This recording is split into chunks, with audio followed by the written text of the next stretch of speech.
Out there, in the frozen Bering Sea, there is no calm horizon, no gentle waves, no soothing breeze, only storm clouds rolling thick across the sky, waves rising like icy mountains, and winds howling so fiercely they drown out every human voice. This is not a place of comfort. This is one of the harshest, deadliest environments on Earth. And yet, year after year, fleets of massive steel ships still leave Dutch Harbor, Alaska, sailing straight into the chaos, facing ice, storms, and endless darkness. They do not go seeking adventure. They go to hunt for treasure. A treasure clad in armor, armed with giant claws, and revered by humankind for centuries. The king crab known as the red gold of the sea.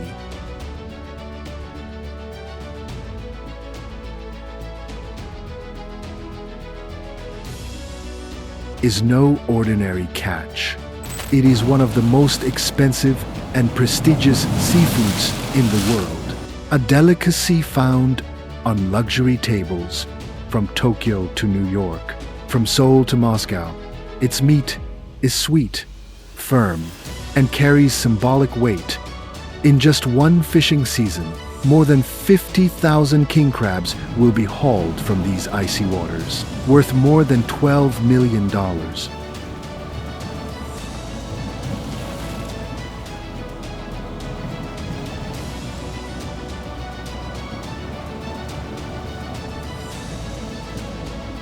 But behind that staggering number lies a story of danger, endurance, technology, culture, and survival. This is the journey of the king crab, from the deadly waters of the Bering Sea to the dazzling lights of the world's most luxurious banquet tables. It all begins at Dutch Harbor, the legendary gateway to the crab grounds. Dutch Harbor rests quietly between snow-covered mountains, but every vessel leaving here carries scars from countless battles with the sea.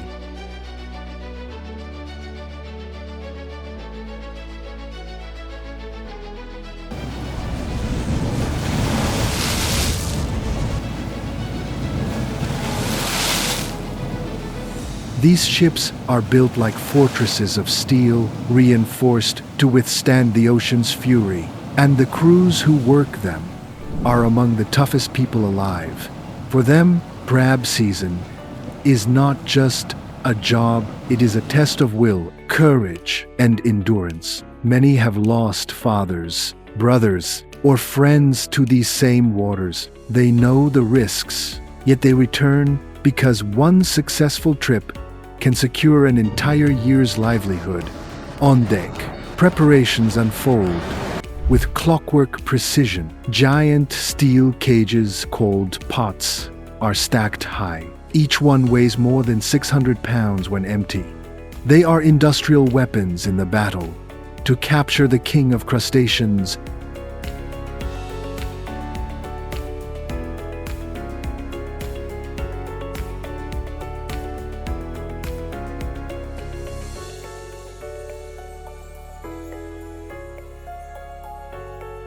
Into each trap goes a bag of oily mackerel, the irresistible bait that no crab can ignore. The work is grueling, repetitive, and extremely dangerous. A single pot swinging wildly can crush bones in an instant. One slip could mean a life dragged overboard into the black water. But the crew moves in perfect rhythm, the result of years of experience and the necessity of survival. When the ship leaves the harbor, they enter another world. The Bering Sea shows no mercy. Temperatures plunge to minus 20 degrees Celsius. Winds whip across the deck.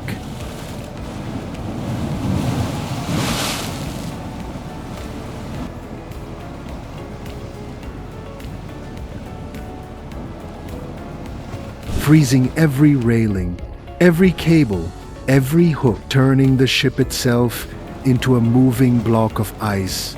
Waves rise up to 20 feet, crashing down with the force of hammers. The sky is endless gray, the sea black as ink. Out here, there are no safe harbors, no quick rescues. If a fisherman falls into the water, survival time is measured in minutes. This is why they call it the deadliest catch. The pots sink slowly into the abyss, vanishing into the dark depths. And then the waiting begins. For 24 hours, the traps rest silently on the seafloor, their bait spreading through the currents, drawing in the giant crabs. On deck, the crew fights exhaustion, chipping away ice, securing lines, struggling against the bitter cold. The clock ticks slowly, but the anticipation builds. When it's finally time to haul the first pot, the air on deck is electric. With tension, the winch groan, the chains strain, all eyes fixed on the waves. Will it be empty or overflowing with treasure? Then, with a crash, the pot breaks the surface, dripping seawater, slamming onto the deck with a deafening clang.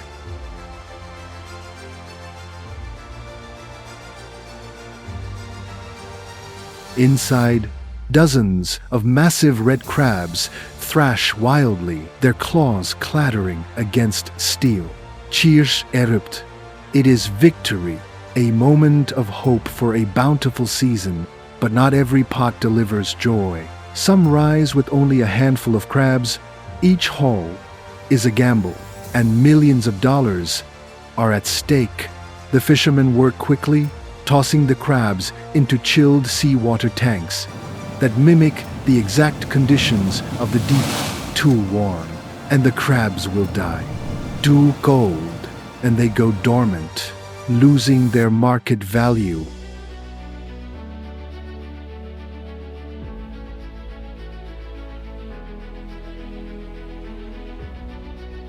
On deck, the work never stops. Day and night blur under the harsh glow of floodlights. This is one of the deadliest jobs in America. Crab fishing carries a fatality rate 28 times higher than the average profession. Dangers are everywhere. Pots swing like wrecking balls, able to crush anyone who stands in the wrong place. Rogue waves slam the deck, sweeping men overboard in seconds. Ice coats, ladders, and rails, turning them into deadly traps. Exhaustion slows reflexes until even simple tasks become fatal mistakes. Entire ships have vanished in storms, and yet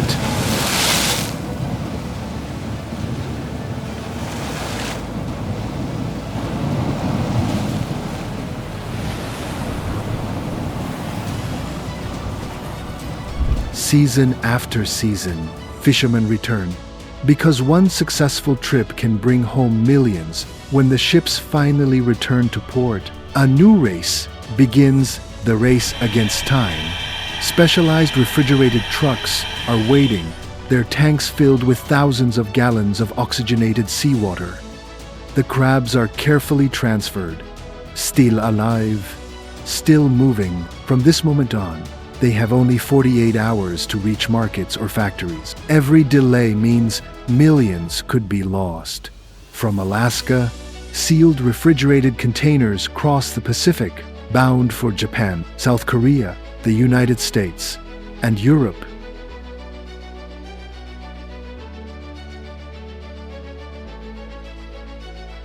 Inside these steel giants, the cargo must remain perfect. Each mile traveled is part of a non-stop countdown. If conditions fail, the entire shipment becomes worthless. Precision is survival. The sorting begins. Smaller, weaker crabs are removed. Only those weighing between 6 and 10 pounds meet the standard. In peak season, up to 50,000 crabs can move through the line in a single day, worth more than $12 million.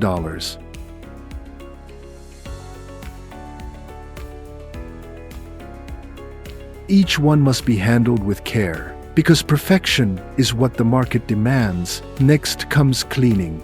High-pressure water jets blast every crab, stripping away mud, sand, and algae clinging to their shells. The sound is overwhelming, hissing water, clattering claws, pounding machinery. It is an industrial symphony, echoing across the factory floor. Every movement is designed for efficiency.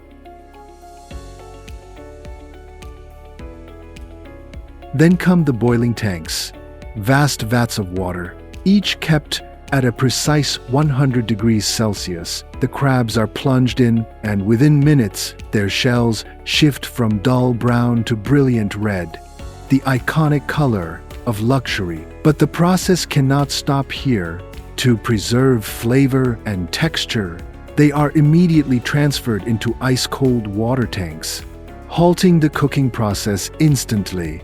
From there, automated machines slice and separate the legs, laying them neatly along endless conveyor belts.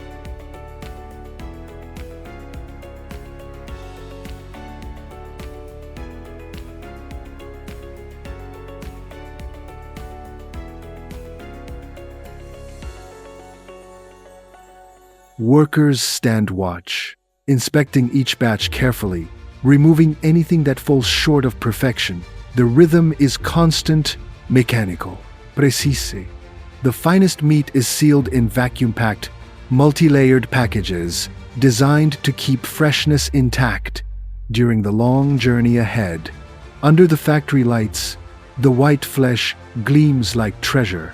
Quality control teams pull random samples, checking pH levels, running microbiology tests, weighing each package. Only those that pass the strictest international standards are allowed to continue. At the end of the line, hundreds of cartons are stacked, labeled with batch numbers, production dates, and destinations. Forklifts move quickly, loading them into refrigerated containers. Each box carries not just food, but millions in value. Each shipment is guarded with precision, because one mistake could cost a fortune. From here, the king crab begins a new life.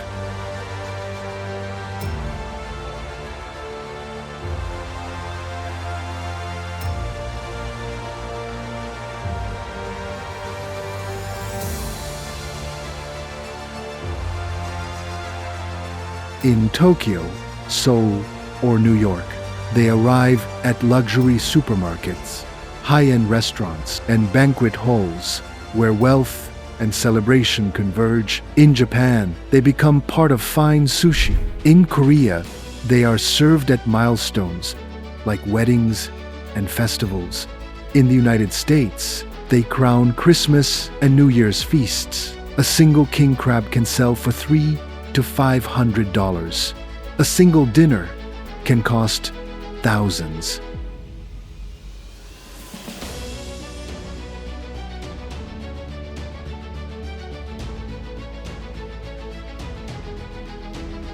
To save the king crab, Alaska imposed strict quotas, limiting how many could be caught and reducing the fishing season to just a few weeks.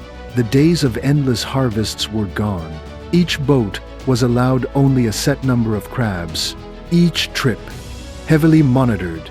Sustainability was no longer a choice. It became law. Today, every crab pulled aboard is recorded, logged, and counted under the watchful eyes of regulators and scientists.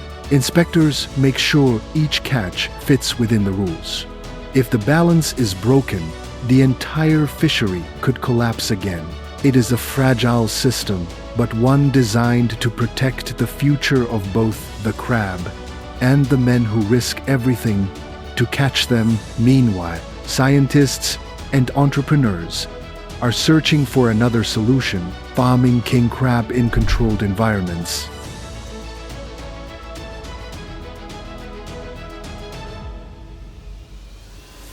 But this is no easy task.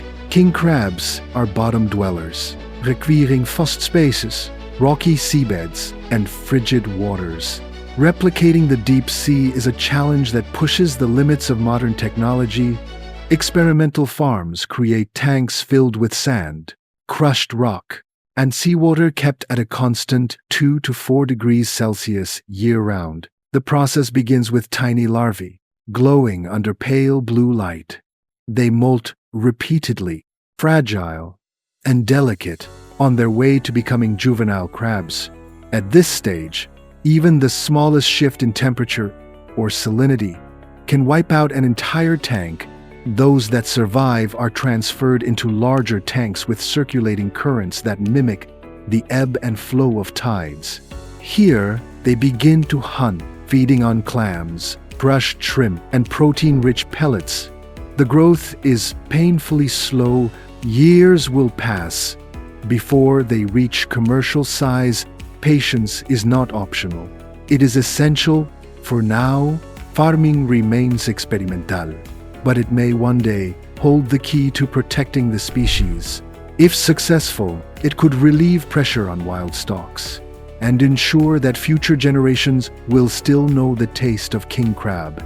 Without innovation, luxury today could mean scarcity tomorrow. From the frozen depths of the Bering Sea to the controlled tanks of experimental farms,